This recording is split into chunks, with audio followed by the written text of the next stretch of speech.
تو امتیاز گل صاحب کتنی ہوپس الائیو ہیں؟ ہم نے جیسے مارکیٹ کی بات کی، مارکیٹس کی ہوپس ابھی ختم نہیں ہوئی ہیں. مطلب یہ کہ obviously یہ تو ایک بہت ہی if not doomsday scenario, it's terrible کہ اگر ہم یہ دیکھیں کہ جی کہ نہیں اب تو جنگ ہوگی اور پھر دوبارہ جنگ شروع ہو جائے گی یہ 15 دن کے بعد.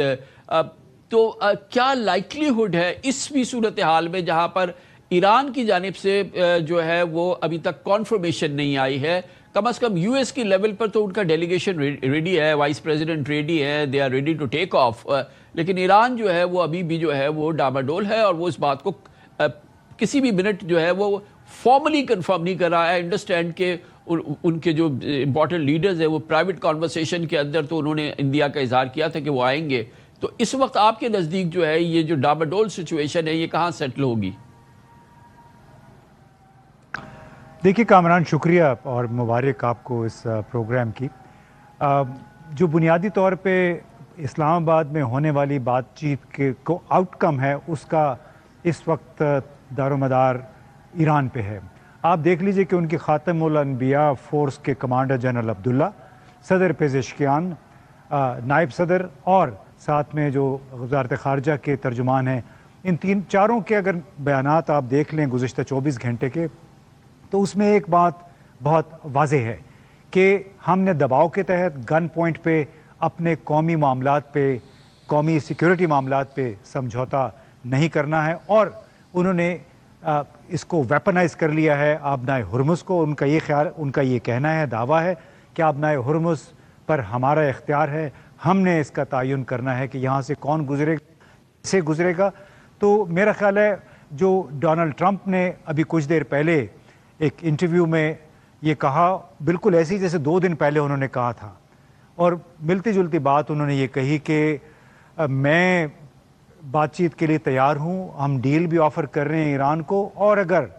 بدھ کے روز، اول تو یہ کہ میں فائر بندی میں ایکسٹینشن نہیں چاہتا، میری خواہش نہیں ہے، اور اگر بدھ کے دن تک اگر ہمارے مذاکرات میں کوئی اس کا نتیجہ نہیں نکلتا پھر ہم بمباری کریں گے، اور ہماری فوج ایران کو تہس نہس کرنے کے لیے، بمباری کرنے کے لیے مکمل طور پر تیار ہے. تو یہ جو ڈونلڈ ٹرمپ کا اس وقت رویہ ہے وہ ایسے لگ رہا ہے کہ جیسے کسی گاؤں کا ایک چودھری بدماش آتا ہے، ہاتھ میں اس نے بندوق لی ہوئی ہے، اور وہ آ کے دوسری پارٹی سے کہتے ہیں کہ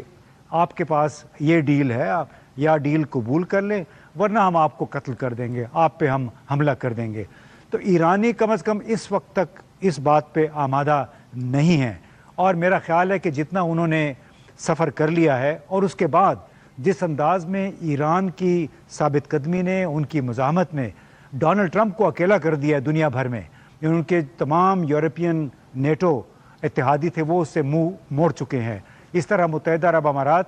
اور خاص طور پہ سعودی عرب اور قطر، انہوں نے بھی ایک لحاظ سے کہہ دیا کہ ہمیں بڑے اقتصادی مسائل کا سامنا ہے، اور یہ جو امریکی فوجی اڈے تھے جنہیں ہم نے اپنے لیے تحفظ کا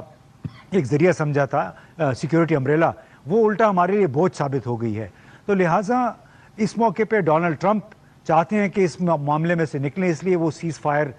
میں ایکسٹینشن نہیں چاہتے ہیں. وہ ان کی میرا خیال ہے کوئی بھی قیمت ان کو ادا کرنی پڑے وہ اس پہ آمادہ ہیں. ایرانی جو ہیں وہ عزت اور وقار کے ساتھ ان مذاکرات میں آنا چاہتے ہیں، اس تاثر کے برعکس جو کہ مغربی ذرائع ابلاغ اور کچھ ہمارے ہاں بھی لوگوں نے یہ قائم کیا کہ ایرانی دوڑتے ہوئے آ جائیں گے جب امریکی وفد یہاں پہنچ جائے گا. بالکل ان کو آنا چاہیے، بات چیت ان کو کرنی چاہیے. ظاہر ایک چھوٹا ملک ہے، بالکل اکیلا امریکہ، اسرائیل اور باقی عرب خلیجی ممالک ہیں، ان کی فائر پاور کے سامنے وہ کھڑا رہا ہے. اب ظاہر ہے وہ بھی چاہیں گے کہ اس جنگ کا خاتمہ ہو، لیکن میرا خیال ہے انہوں نے ایک نقطہ، یہ پوائنٹ بنا لیا ہے کہ ہم نے بے غیرتی نہیں کرنی ہے. امتیاز گل صاحب، آپ نے اپنی پریویس رپلائی میں ریٹرک کی بات کی. آپ نے کہا کہ انہوں نے کہا کہ اب تو میں نے کوئی ایکسٹینشن نہیں دینی ہے، میں نے جو ہے وہ سیز فائر ختم کرنی ہے. میننگ بائی کہ جی کہ میں نے جو ہے وہ تمام ان کے گریڈ سٹیشنز ختم کر دینے ہیں، میں نے بریجز گرا دینے ہیں، اور ہم نے وہ کرنا ہے ایران کے ساتھ. اب وہ نہیں کہہ رہے کہ سویلائزیشن کو میں تباہ کر دوں گا، لیکن